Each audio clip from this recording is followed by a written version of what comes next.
So as the vaccine rollout gets underway, questions are now emerging about whether some groups should get priority over others. The Early Years Alliance, who represents nursery owners, says it believes staff in early years settings should be fast-tracked for vaccines if nurseries are to remain open. But one Yorkshire MP says the safest thing to do would be to close them all now. Here's our business correspondent, Spencer Stokes.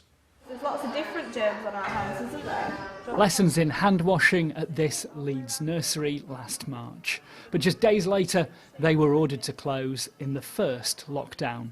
10 months on, schools are shut again, but nurseries remain open, leading the organisation that represents early years businesses to call for priority vaccines for staff who work there. It's quite clear that we cannot socially distance. A bit like police don't do it in terms of, much of the work they're involved in. But we cannot socially distance.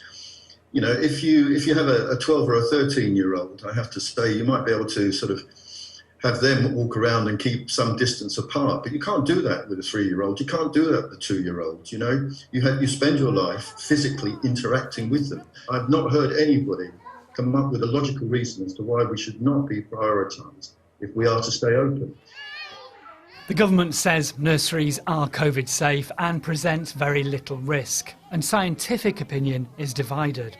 The owner of Children's Corner Nursery in Leeds says she believes when it comes to a vaccine, it's a case of form an orderly queue. In an ideal world, we'd like all our early years staff to be vaccinated, and teachers and paramedics and police. So I think we just have to be sensible. We just have to follow the guidelines, and we just have to be patient and wait for our turn. So you don't want to be rushed to the top of the list? I'd love to be, but I'm pragmatic about it, and I think that there are probably other priorities.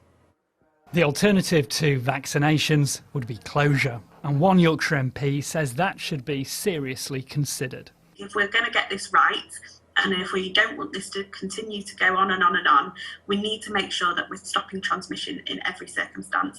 And I don't see what the scientific basis is of keeping these settings open whilst we've taken that very, very challenging and difficult decision to close schools.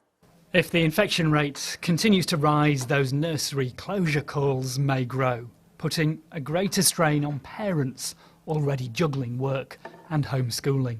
Spencer Stokes, BBC Look North.